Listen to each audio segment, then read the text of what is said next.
3 races. That's all it took for Formula One to lose nearly half of its audience. Drivers are calling the cars unpredictable.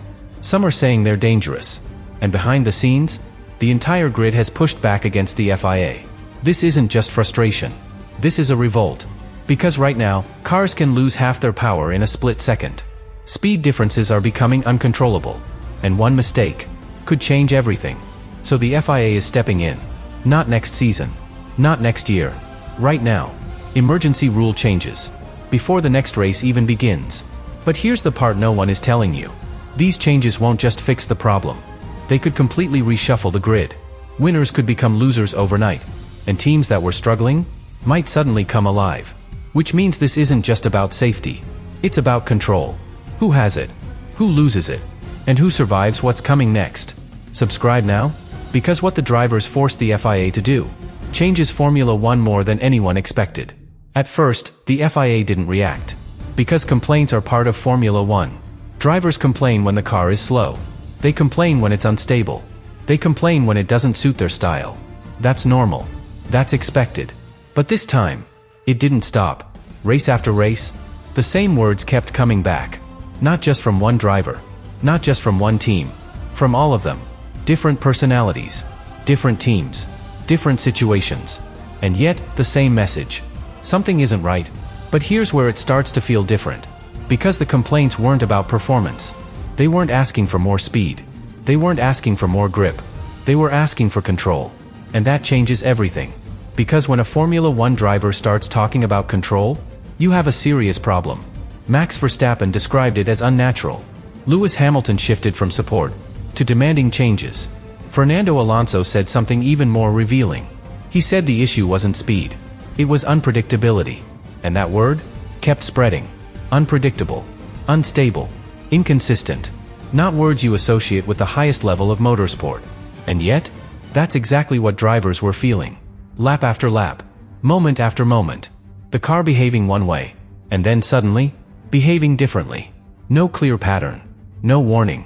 Just a constant sense that something could go wrong. And here's the key detail. Drivers weren't just uncomfortable. They were adapting. Changing how they approached corners. Holding back when they should attack. Second-guessing decisions at speeds where hesitation is dangerous. And that's when performance starts to drop. Not because the cars are slower, but because the drivers no longer trust them. And once that trust is gone, everything changes. Overtakes become rare. Battles become cautious. Races become controlled instead of fought. And fans feel it. Even if they can't explain it. They just know something is missing. But this is where it escalates. Because behind the scenes, the drivers didn't just talk to the media. They spoke to each other. They compared experiences. They connected the patterns. And slowly, this stopped being individual frustration. It became collective concern. A shared understanding that the issue wasn't isolated. It was built into the system. And once that realization spread, the tone changed completely. This was no longer feedback. This was pressure. Quiet at first. Then stronger. Then impossible to ignore. Because when the entire grid starts pointing at the same problem, you don't delay. You don't wait. You act. And that's exactly what forced the FIA into a corner. Because ignoring one driver is easy. Ignoring all of them is not. And what happened next is something Formula One rarely shows. Not on track. Not on broadcast. But it might be the most important part of this entire story. Because this wasn't just a reaction. This was a turning point. The moment where drivers stopped adapting and started pushing back. And this is where the story shifts. Because up until this point, the drivers were reacting. Now, they started influencing. Because when the concerns reached a critical level, they didn't just stay inside team briefings. They reached the one place that actually matters. The collective voice of the grid. The GPDA. And once that group starts aligning, things move very quickly. Because this isn't just a discussion anymore. It's representation. It's pressure with structure. And the message they delivered was simple. This cannot continue. Not like this. Not with this level of unpredictability. Not with these risks. And that changed the entire dynamic. Because now the FIA wasn't dealing with scattered opinions. They were dealing with a unified position. Drivers from rival teams. Fighting each other on track. Standing together off it. And in Formula One, that almost never happens. But here's the key detail. They didn't ask for small tweaks. They didn't suggest minor adjustments. They pointed directly at the core issues: energy deployment, energy recovery, and the extreme behavior of the system under pressure. Because that's where everything connects. That's where performance, safety, and control all collide. And once that became clear, the FIA had no room left. No time to delay. No option to observe. They had to intervene. Immediately. And that's when the internal process accelerated. Technical meetings were moved forward.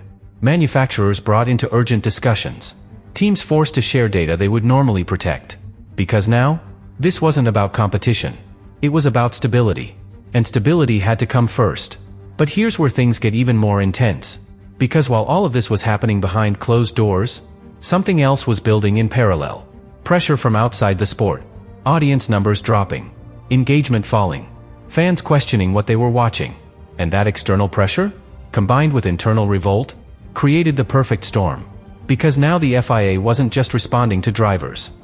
They were responding to the future of the sport itself. And that's why the changes being prepared are so aggressive. Reducing electric deployment. Increasing energy recovery. Limiting how extreme the system can behave. Each one targeting the same goal. Reduce unpredictability. Restore control.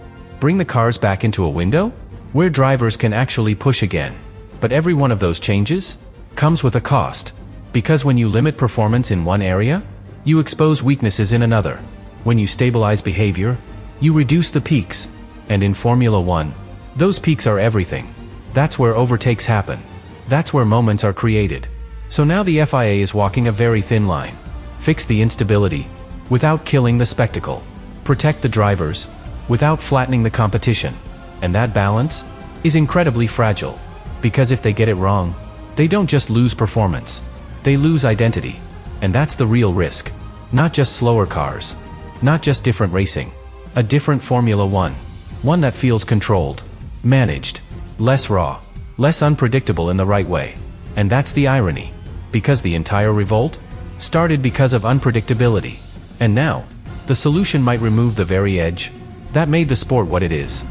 So the FIA moves forward, under pressure, under scrutiny, trying to solve a problem that might not have a perfect solution. And everything now leads to one moment, one race, where all these changes will finally face reality. Because theory is one thing, simulation is another. But what happens on track? That's where the truth comes out. And when it does, we'll finally see whether the drivers forced the right changes, or whether this revolt uncovered something much bigger than anyone expected. And now, everything comes down to proof. Because up to this point, everything has been theory. Meetings, simulations, predictions. But Formula One doesn't live in theory. It lives on track, at full speed, under pressure. And that's exactly where these changes will be exposed. Because the moment the lights go out, there's nowhere to hide. No data to reinterpret. No time to adjust. Just reality. And here's the tension. No one actually knows if this will work. Not completely.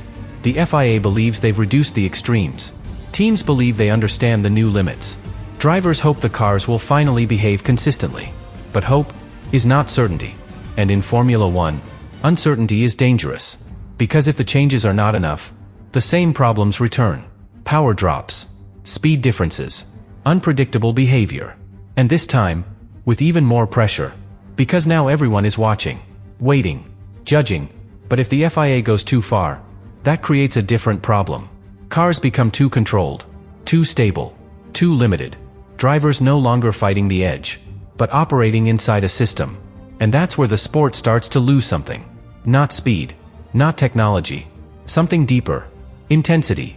Because the magic of Formula One has always lived right on the limit, not below it. And that's the balance they are trying to find. Right now. In real time. With no room for error. But here's the detail that changes how you see everything. Even if Miami works perfectly, even if the racing improves, even if the drivers feel better, this won't be the end. It will be the beginning of something else. Because the moment you change rules under pressure, you create a precedent, a new standard, a new expectation. That if something goes wrong, it will be fixed immediately. And that sounds good. Until you realize what it means. Because Formula One has always been about stability. Long cycles, clear regulations, teams investing years to master one set of rules. But now, that stability is starting to crack. And once that happens, the entire ecosystem shifts. Teams become cautious. Developments become shorter term. Strategies become reactive. And the sport becomes less predictable in a completely different way. Not on track, but structurally. And that might be the biggest consequence of all. Not what happens in Miami, but what happens after. Because if this cycle continues, complaint, pressure, change, then Formula One stops evolving naturally and starts reacting constantly. And a sport that reacts is a sport that's losing control. So now the real question isn't just whether the FIA fixed the problem. It's whether they opened a door they won't be able to close. Because the drivers have seen something. They've seen that when they push together, things change. Fast. And once that realization exists, it doesn't disappear. It grows. It strengthens. And it comes back. Again. And again. Whenever something doesn't feel right. So what we're watching right now is not just a technical correction. It's a shift in power. Subtle, but real. From regulation to influence. From authority to negotiation. And that changes the future of Formula One in a way no one is fully talking about yet. Because the next time something breaks, the question won't be if the FIA will act. The question will be how fast they are forced to act, and whether they are still the ones in control or not. And this is where the story reaches its most uncomfortable point. Because everything we've seen so far, the complaints, the changes, the urgency, they all point to one conclusion. This wasn't supposed to happen. Not in a sport this precise. Not with this level of planning. Not after years of development. And yet, it did. Which forces a question no one inside Formula One wants to answer publicly. Who got it wrong? Because this isn't just one mistake. It's a chain. A sequence of decisions that all made sense individually. Reduce costs. Simplify engines. Attract new manufacturers. Increase sustainability. Every single goal was valid. But when combined, they created something unstable. Something no one fully controlled. And that's the real issue. Not that the cars are difficult. Not that the racing is different. But that the system itself is unpredictable. And when the system becomes unpredictable, every layer above it starts to shake. Teams can't plan long term. Drivers can't trust their instincts. Fans can't connect with what they're watching. And the governing body loses clarity. Because now every decision becomes reactive. Fix one issue. Another appears. Adjust one limit. Another imbalance shows up. It becomes a loop. And loops are dangerous. Because they don't resolve themselves. They escalate. Unless something breaks the cycle. And that's what Miami is supposed to be. Not just a fix. A reset. A moment where the FIA regains control. Where the drivers regain confidence. Where the sport regains direction. But here's the reality. Resets are never clean. Because even if the changes work, the memory of this moment stays. Teams remember how quickly rules can change. Drivers remember how far they had to push to be heard. And the FIA remembers how close things came to slipping away.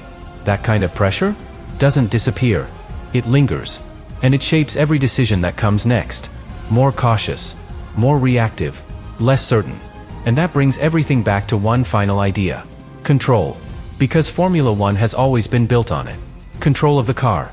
Control of the race. Control of the rules. But now, that control is being questioned. Not lost completely, but no longer absolute.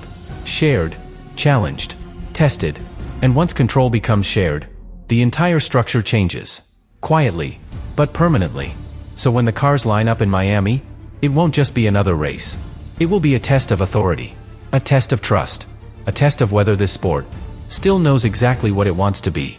Because if it does, this is just a difficult chapter. A moment of correction. But if it doesn't, then what we're seeing right now is not a temporary crisis. It's the beginning of a transformation.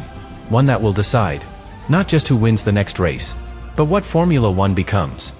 From this point forward,